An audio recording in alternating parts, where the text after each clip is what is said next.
Oke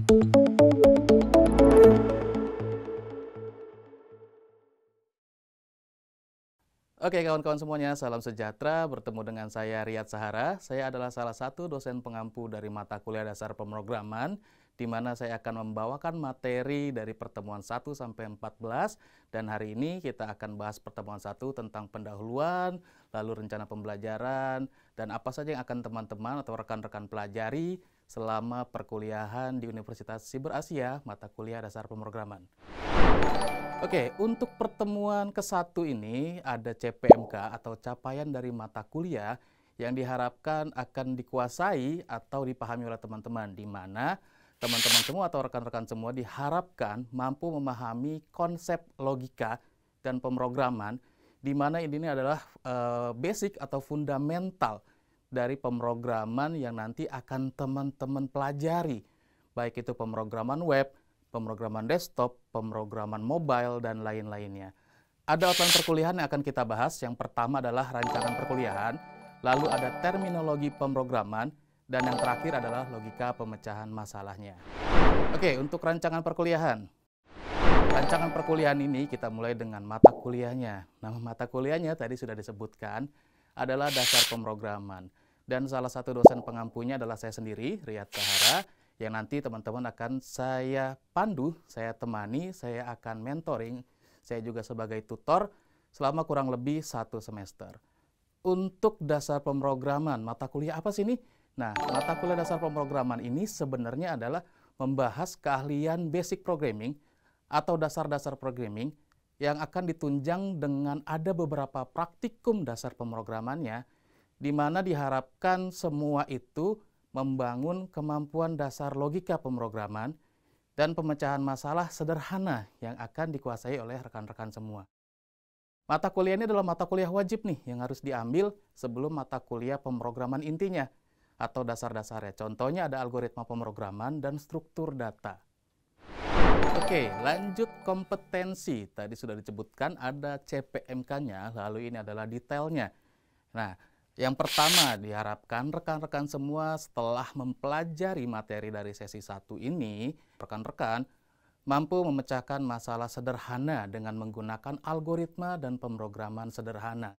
Tentunya ini menjadi dasar dulu ya, sebelum kita ke algoritma yang lebih kompleks atau pemrograman yang lebih advance atau lebih lanjut ya. Lalu yang kedua, teman-teman atau rekan-rekan diharapkan mampu untuk membedakan bentuk penulisan dan struktur algoritma. Apa aja yang dibahas? Dari mulai flowchart, ini untuk menggambarkan alur dari programnya. Lalu ada pseudocode, di mana pseudocode adalah rancangan program. Ya, pseudocode ini belum masuk ke bahasa pemrogramannya, tapi baru rancangan atau sketsa program akan seperti apa dibuat. Lalu ada runtunan, pemilihan, perulangan. Nah, runtunan, pemilihan, dan perulangan ini adalah alur program. Nanti di materi yang selanjutnya akan dibahas lebih lanjut ya. Yang ketiga, kompetensinya adalah diharapkan rekan-rekan mampu menjelaskan konsep pemrograman modular dan menerapkannya dalam program sederhana. Untuk pokok bahasan pada pertemuan 1 sampai dengan pertemuan akhir yang akan dibahas meliputi penulisan algoritma, lalu ada flowchart yang merupakan gambaran alur sistem, lalu ada penamaan dan tipe data serta variabel, ada operasi dan operator untuk selanjutnya, lalu yang lebih lanjut lagi adalah struktur dasar algoritma yang merupakan alur dari algoritma itu berjalan, ada runtunan, ada pemilihan, dan ada perulangan. Serta terakhir adalah subprogram yang membahas fungsi dan prosedur. Oke, ini teman-teman bisa lihat ada urutan yang akan kita pelajari dari mulai pertemuan 1 atau sesi 1 sampai dengan sesi terakhir. Teman-teman bisa simak secara mandiri dan juga sudah dibagikan lewat slide yang di-upload di LMS. Jadi teman-teman silakan diakses dan dibaca secara mandiri. Nah, berikut ini adalah beberapa referensi yang saya gunakan untuk membuat materi atau modul ajar. Teman-teman juga bisa akses materi tersebut secara langsung untuk memperkaya materi atau bahan ajar. Kita masuk ke pembahasan utama, terminologi pemrograman. Nah, yang paling utama dan yang menjadi dasar harus rekan-rekan kuasai tentunya adalah algoritma. di mana algoritma ini merupakan urutan langkah logis yang secara sistematis juga ya, digunakan untuk pengambilan keputusan untuk memecahkan masalah secara sistematis. Sistematis ini berarti ada urutannya yang hierarkinya harus diikuti. Jadi tidak bisa acak.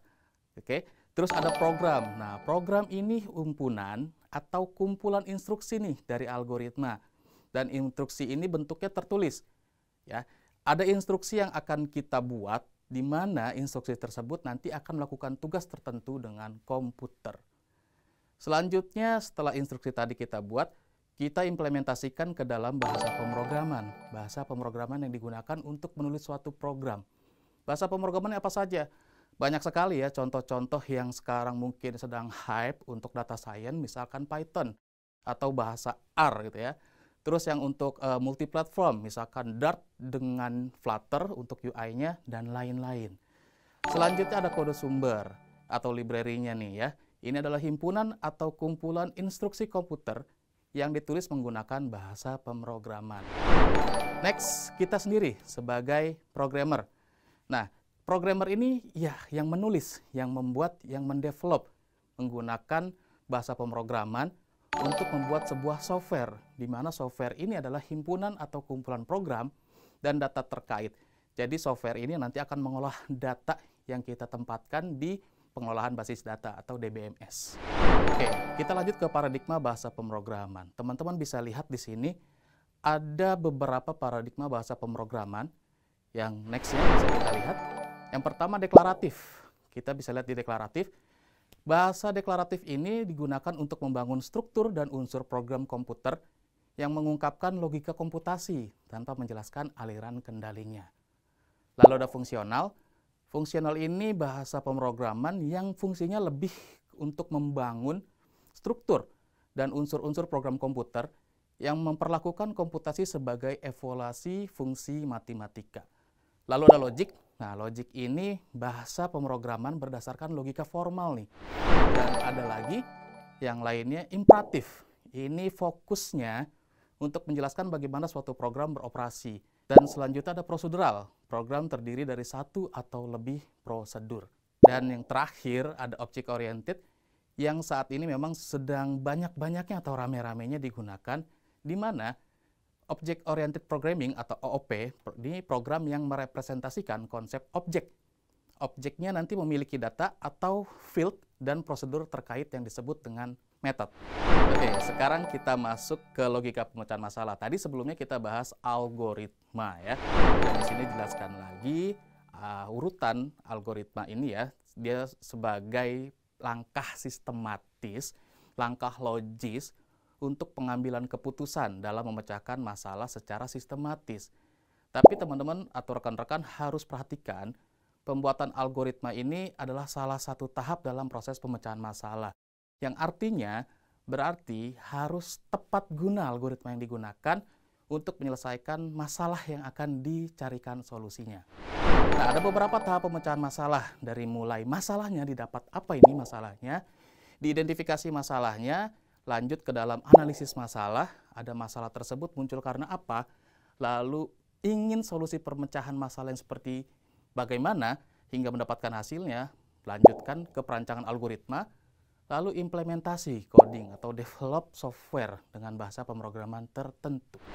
Dalam input proses output model yang digunakan untuk mendevelop sebuah aplikasi, di sini diatur nih proses seluruh input ya, yang nanti akan menghasilkan berupa hasilnya yang kita sebut sebagai output. Teman-teman bisa lihat prosesnya mulai dari input. Nah, di input ini ada masalah yang sudah dianalisis, yang kita jadikan hipotesa. Hipotesa itu adalah rencana jawaban atau solusi permasalahan seperti apa. Lalu diproses, kita akan implementasikan algoritmanya sehingga nanti masalahnya diselesaikan, menghasilkan sebuah outputan atau pemecahan masalah. Nah, di sini teman-teman atau rekan-rekan bisa melihat ada contoh penyelesaian masalah. Mungkin di sini sering lihat waktu sekolah dulu di pelajaran matematika, pasti familiar ya. Contohnya ada persamaan AX plus B sama dengan C. Di sini rekan-rekan bisa melihat ya, yang mau dicari ini pasti X nih. Tapi kita lihat dulu nih, ada ketentuannya. Di sini disebutkan ya, ABC merupakan bilangan real. Bilangan real ini dari 0 sampai 9. Dari 0, 1, 2, 3, 4, dan seterusnya sampai dengan 9 ya. Dan untuk penyelesaian masalah dari persamaan AX plus B sama dengan C, kita diminta untuk membuat sebuah algoritma mencari solusi dari permasalahan tersebut. Oke, dari persamaan yang menjadi masalah tadi disebutkan, kita identifikasi nih ya. Yang pertama, apa yang ingin diselesaikan? Tentunya kita mau cari nilai dari X. Lalu lanjut lagi, apa yang menjadi input? Nah, kalau waktu di sekolah mungkin istilahnya diketahui terus diminta ya. Nah, ini kita identifikasi dengan apa nih yang menjadi inputnya untuk algoritma tadi, menyelesaikan persamaan yang menjadi masalah, dan kita dapat nih inputnya nilai parameter A, B, dan C. Lanjut, bagaimana mengubah input menjadi output? Di sini kita buat ada identifikasi A sama dengan 0 dan C min B sama dengan 0. Ya. Kalau misalkan nilai A sama dengan 0 dan C min B sama dengan 0, maka bisa kita ilustrasikan atau kita bisa tarik kesimpulan, kita membuat hipotesa sementara, hasilnya adalah tak berhingga untuk X tersebut. Tapi jika ada kondisi A sama dengan 0 dan C min B tidak sama dengan 0, jadi sekali lagi, jika A sama dengan 0 dan C min B tidak sama dengan 0, maka hasilnya adalah tak terdefinisi. Oke? Nah, selain dua alternatif tadi atau yang kita identifikasi, solusinya tersebut, ada hasil yang bisa kita tarik nih. Hasilnya adalah X sama dengan C dikurang B terlebih dahulu, lalu hasilnya dibagi dengan A. Dalam bentuk algoritmanya, jika kita ilustrasikan, algoritmanya akan berjalan seperti ini. Untuk yang pertama, dapatkan nilai A, ya, karena tadi inputannya adalah ABC. Lalu yang kedua, dapatkan nilai B. Setelah itu, dapatkan nilai C. Artinya mau mengetahui dulu nih nilai A, B, dan C. Ya, bilangan real dari 0 sampai dengan 9.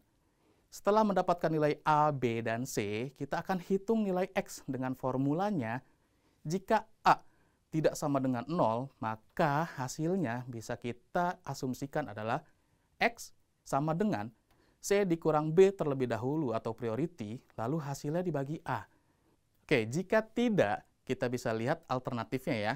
Kita bisa identifikasikan jika C min B sama dengan 0, maka tampilan X ini akan tak berhingga.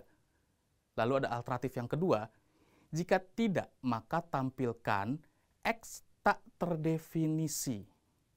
Oke, jadi ini adalah bentuk algoritma penyelesaian masalah dari persamaan yang sebelumnya yang kita jadikan masalah dan kita ingin mencari solusinya, mencari nilai X.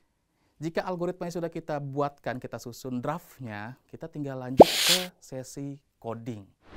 Oke, itu saja materi kita pada sesi kali ini. Kita akan lanjut di sesi-sesi berikutnya, membahas lebih detail tentang dasar pemrograman. Jadi jangan kemana-mana, stay tune. Kita jumpa lagi. Salam, terima kasih.